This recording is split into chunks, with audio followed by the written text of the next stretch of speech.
पिछले एपिसोड में हम लोगों ने देखा था कि हेसु अपने पास्ट के बारे में सोचती है और अपने आप से ही कहती है, मैं बचपन से ही हर तरीके की नौकरी कर रहा हूँ और मैं बहुत कुछ झेल चुकी हूँ। ऐसी कई रातें थी जब मैं उदासी के कारण सो नहीं सकी और जिस दिन को मुझे चोट लगी थी वो कठोर हो गया है और घावों का आदी हो गया है। अब आगे की स्टोरी में हमें रेस्टोरेंट के बाहर का सीन दिखाया जाता है जहाँ पे हेसु और उसके बॉस बाहर खड़े बात कर रहे होते हैं। हेसु के बॉस हेसु से पूछता है, क्या तुमने कहा था कि तुम पैदल घर जा रहे हो? आओ मेरे साथ चलो, मैं तुम्हें घर तक ड्रॉप कर देता हूँ। फिर हेसु कहती है, हाँ नहीं सर, आप पहले जा सकते हो। दरअसल मैंने रात में कुछ समय पहले कन्वीनियंट स्टोर में पार्ट टाइम काम करना शुरू किया था। फिर इस बात को सुनने के बाद हेसु का बॉस हैरान हो जाता है। फिर वो हेसु से पूछता है, क्या? फिर तुम आराम कब करते हो? क्या तुम्हारा शरीर स्टील का बना है? फिर हेसु कहती है, कन्वीनियंट स्टोर सिर्फ वीकेंड्स में ही खुला रहता है, इसीलिए कोई बात नहीं। फिर हेसु का बॉस अपने सर पर हाथ देके कहता है, मेरा पूछने का मतलब ये नहीं था।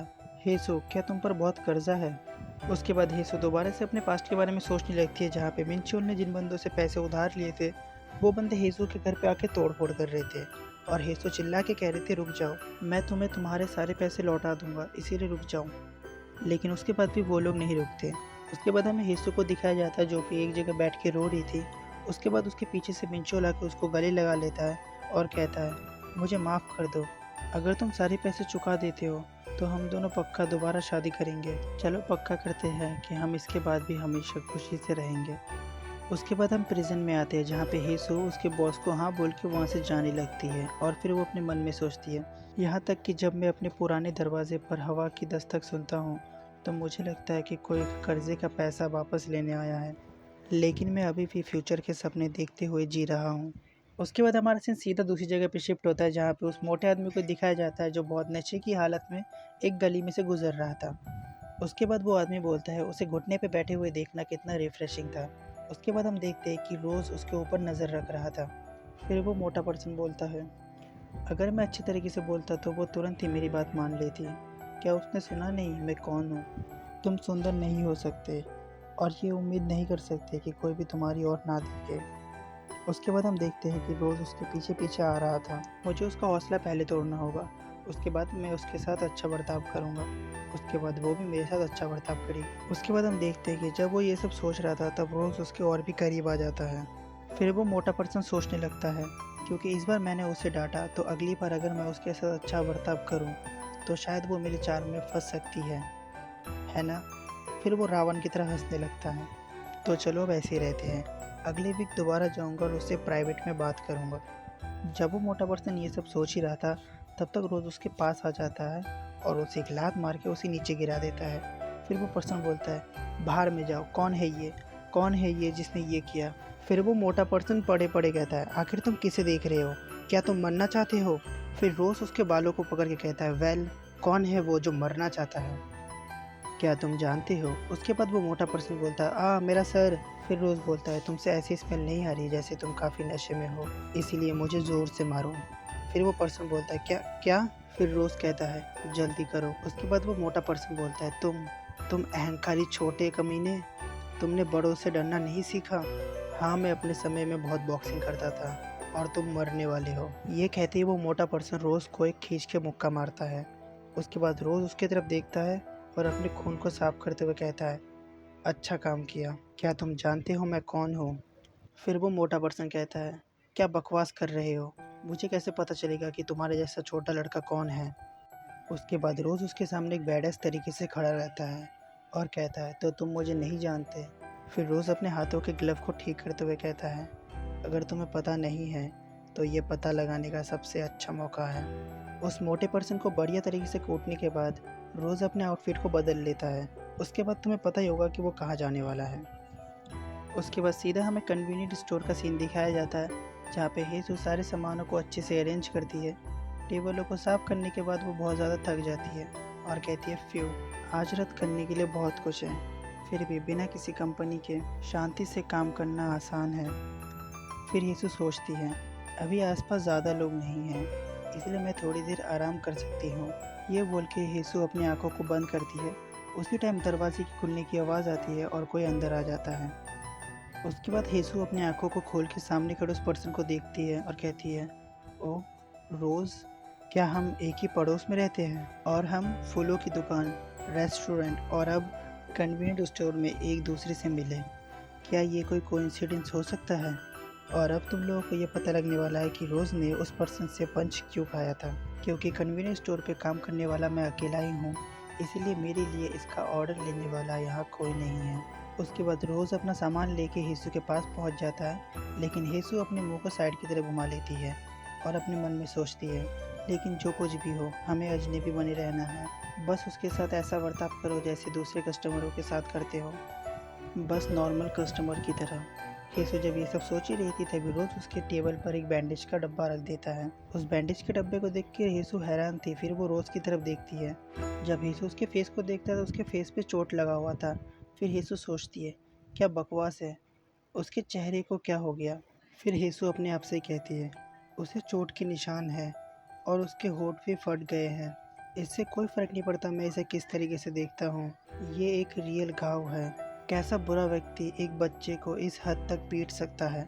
फिर हेसू सोचती है, मुझे अभी क्या करना चाहिए, हमें अजनबी होना चाहिए था।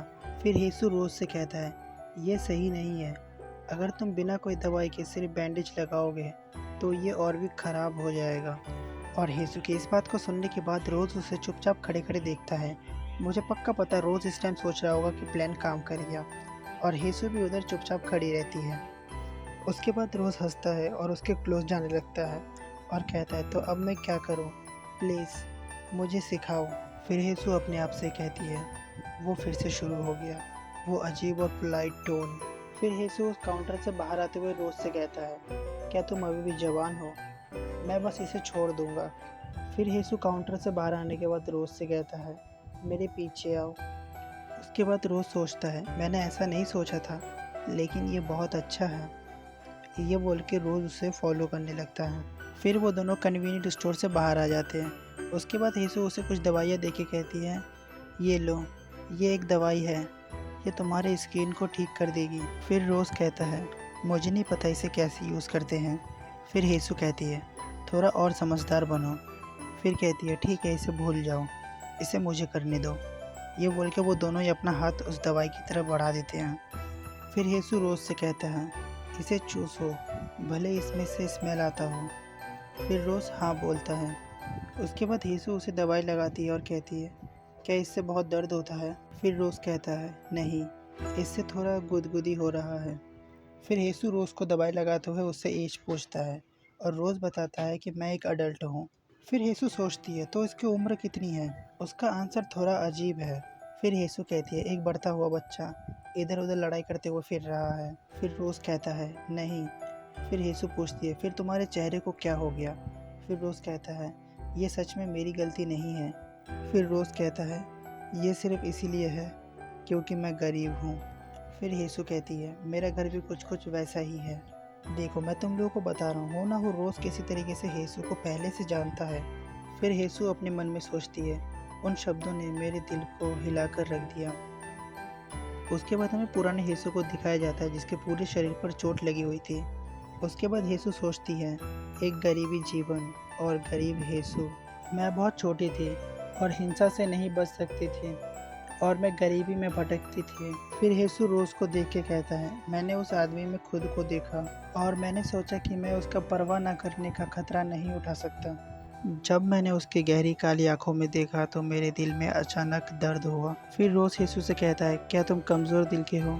फिर हेसू कहती है, हाँ, ये सही है। उसके बाद हेसू उसे बैंडेज लगाते हुए कहता है, लास्ट टाइम तुमने कहा था कि क्या हम एक दूसरे को जान सकते हैं? फिर रोज़ हाँ बोलता है। उसके बाद हेसू कहती है, ठीक है, फिर चलो एक दूसरे को जानते हैं। फिर रोज़ कहता है, तो क्या मैं तुम्हें नोना बुला सकता हूँ? फिर हेसू बोलती है, बिल्कुल नहीं, मुझे आंटी बुलाना। फिर रोज़ हंसते हुए कहता है, ठीक है। फिर रोज़ बैंडेज को हाथ लगाते हुए कहता है, भगवान का शुक्र है। फिर हेसू पूछती है, पर किस लिए? फिर रोज़ उस टेबल से उठते हुए अपने मन में कहता है, क्योंकि मैं तुम्हारे लिए सॉरी फील करता हूँ। उसके बाद वो दोनों अपना नंबर एक्सचेंज करते हैं और रोज़ वहाँ से चला जाता है। उसके बाद हमारा सीन एक रेस्टोरेंट पर शिफ्ट होता है जहाँ पे मिंचोल की कंपनी के लोग एक साथ डिनर कर रहे थे। फिर उनमें से एक आदमी बोलता है, मैं अपने इस दिन और एज में अपने तीसरे राउंड पर हूँ, क्या कोई और है? मैं वैसे भी उस गंदे घर में नहीं जाना चाहता था। तभी उन सबका बॉस एरी को ड्रिंक ऑफर करता है। फिर एरी अपने बॉस को मना करने की कोशिश करती है, कहती है बॉस दोबारा, मैं पहले से ही बहुत नशे में हूँ। फिर बॉस बोलता है एरी, क्या तुम उस ड्रिंक को रिजेक्ट करने की कोशिश कर रही हो जो मैं तुम्हें दे रहा हूँ? फिर एरी कहती है नहीं। फिर उसका बॉस उसके ग्लास में ड्रिंक डालते हुए कहता है ठीक है फिर इसे पियो पियो। अब बॉस ने तो एरी के ग्लास को पूरा फुल कर दिया था। उसके बाद एरी सोचती है चलो क्या कोई और है जिसका ग्लास खाली है। फिर एरी उस ग्लास की तरफ देखती है और कहती है 5% बियर के साथ एक सोजू। सोजू शायद एक अल्कोहल का नाम है। उसने इतना सोजू डाला कि रंग ही उड़ गया। फिर एरी सोचती है मैं मिंचोल के कारण ही अपने तीसरे राउंड पर हूँ, लेकिन वह इतने एक्साइटेड क्यों है? इससे मुझे गुस्सा आ रहा है। अब देखो, जब एरी ये सब सोच ही रही थी तभी मिंचोल भी उसी की तरफ तिरछी आंखों से देख रहा था।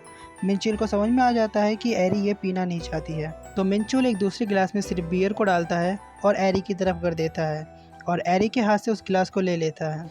फिर एरी कुछ बोलना चाहती थी लेकिन मिंचोल उसे चुप करवा देता है और कहता है इसे पियो, मैंने सिर्फ इसमें बियर डाली है। फिर एरी हाँ बोल के उसे पीने लगती है और अपने मन में सोचती है मैं बहुत एक्साइटेड हूँ, मुझे इससे प्यार है। इसके बाद ये सब लोग एक दूसरे की पसंद के बारे में पूछने लगते हैं। सबसे पहले वो मिंचोल से पूछते हैं मिंचोल तुम्हें किस टाइप की लड़कियाँ पसंद है? फिर दूसरा व्यक्ति बोलता है किसी का आइडियल टाइप पूछना घिसा पिटा बात है, लेकिन इसका उल्टा, आप किस प्रकार की लड़कियों को नापसंद करते हो?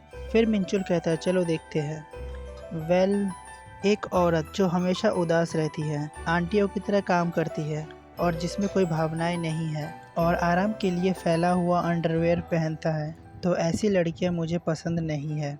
फिर उनमें से एक पर्सन हंसता है और कहता है हर किसी का यही हाल है। फिर मिंचोल का बॉस मिंचोल का पीठ थपथपाता और कहता है मिंचोल तुम कभी कभी शादीशुदा आदमी की तरह बात करते हो। फिर एक व्यक्ति मिंचोल से कहता है लेकिन जिस प्रकार को तुम नापसंद करते हो वो इतना डिटेल में क्यों है? जैसे मशहूर सेलिब्रिटी के साथ सिंगल लोग आमतौर पर अपने आइडल टाइप पर रहते हैं, लेकिन जब उनके पास एक लवर होता है फिर वो आइडल टाइप पूरी तरीके से दिमाग से डिलीट हो जाता है। तो मुझे लगता है कि मिंचोल भी कुछ कुछ वैसा ही है। फिर दूसरा व्यक्ति बोलता है अगर तुम ऐसा कह रहे हो तो शायद तुम्हें भी आंटियाँ पसंद है। ये बोल के सब लोग हंसने लगते हैं। फिर मिंचोल कहता है बिल्कुल भी नहीं, मुझे क्यूट लड़कियां ज़्यादा पसंद है, अच्छे कपड़े पहने हुए जवान औरत। फिर हम देखते हैं कि मिंचोल जब ये सब कह रहा था तभी एरी दूसरी तरफ मुँह करके शर्मा रही थी। फिर मिंचोल अपने बात को कंटिन्यू करते हुए कहता है एक मिडिल एज की औरत नहीं। उसके बाद हमारा सीन कन्वीनियंस स्टोर पे शिफ्ट होता है जहाँ पे हेसू अपने फ़ोन को देखती है और उस टाइम के बारे में सोचती है जब उसने रोज़ से नंबर लिया था। फिर हेसू रोज़ से पूछता है तुम्हारा नाम क्या है? फिर रोज़ बताता है बियोम टेहा। उसके बाद हमारा सीन प्रेजेंट पे आता है जहाँ पे बियोम टेहा यानी कि रोज़ ने उसे मैसेज किया होता है प्लीज़ मुझे बचाओ। अब तुम लोग इसे सीरियसली मत लेना, ये सिर्फ मजाक कर रहा है। उसके बाद हेसू उस फ़ोन को देखती है और सोचती है बियोम टेहा, ये कितना अनयूजुअल नेम है और अच्छा है कि हम दोनों ने एक दूसरे को जानने का फ़ैसला लिया। लेकिन मिंचोल ने अभी तक मेरे मैसेज का आंसर नहीं दिया, शायद वो बहुत बिजी होगा, शायद कंपनी के जीवन में एडजस्ट होना काफ़ी मुश्किल होगा, इसीलिए उसे बिना किसी रीज़न के कांटेक्ट नहीं करना चाहिए। उसके बाद हमें मिंचोल और एरी को दिखाया जाता है जो कहीं पे जा रहे थे। अब यहाँ तुम लोग मिंचोल को गलत मत समझना, एरी ने बहुत ज़्यादा पी रखा है तो इसलिए मिंचोल उसे गाड़ी तक छोड़ने जा रहा है। आपका घर किस तरफ है? अगर मैं तुम्हें एक टैक्सी ले दूँ क्या तुम अपने आप अपने घर चले जाओगे? फिर एरी हाँ बोलती है और बोलती है मिंचोल तुम्हें पता है? फिर मिंचोल कहता है क्या बात है एरी? फिर एरी मिंचोल को गले लगाते हुए कहती है ये सचमुच बहुत अजीब है, तुम दूसरे लोगों से अलग हो। मैं तुम्हें पसंद करता हूँ मिंचोल, मुझे अभी क्या करना चाहिए? ये इतना अनोइंग क्यों है? बस दिखावा करो कि तुम कुछ भी नहीं जानते दूसरे लोगों की तरह। फिर एरी मिंचोल के कंधे पे हाथ दे के कहती है मुझे एक और पीना है, मेरे साथ एक पैग लो, बस एक ड्रिंक। फिर मिंचोल मान जाता है और एरी से पूछती है कहाँ पे। अब मैं तुम लोगों के जानकारी के लिए ये बता दूँ यहाँ कोई ड्रिंक की बात नहीं हो रही है। उसके बाद एरी और मिंचोल को हमें किस करते हुए दिखाया जाता है। उसके बाद वो दोनों इंटीमेट होने लगते हैं। फिर हमें नेक्स्ट मॉर्निंग का सीन दिखाया जाता है जहाँ पे हेसू कन्वीनियंट स्टोर से बाहर आती है। फिर हेसू अपने घर की तरफ जाते हुए सोचती है सारी रात जागना सचमुच बहुत मुश्किल है। उसके बाद हेसू अपने घर तक पहुँच जाती है और सोचती है जल्दी से मुझे कुछ देर सोना है और अपने काम पर वापस जाना है। उसके बाद हेसू बेडरूम में आती है और वो हैरान होती है क्योंकि मिंचोल घर में नहीं होता है। फिर वो कहती है क्या मिंचोल अभी तक घर नहीं आया? उसके बाद हमें कोई घर या फिर किसी होटल का सीन दिखाया जाता है जहाँ पे एरी और मिंचुल एक ही साथ सो रहे थे। उसके बाद हमें वो घर या होटल जो भी है उसका बाहर का सीन दिखाया जाता है जहाँ पे मिंचुल हेसू से कॉल पे बात करता है और कहता है कंपनी का डिनर बहुत लंबा चला इसलिए मैं पास ही के बाथ हाउस में सो गया था। मैं कोई बच्चा नहीं हूँ, सिर्फ इसीलिए कि मैं रात को घर नहीं आया। तुम पुलिस स्टेशन पे मिसिंग कंप्लेंट दर्ज कराने जा रहे हो। तो ठीक है मेरे भाई लोग, आज के लिए इतना ही है, तो मिलते हैं अगले वीडियो में।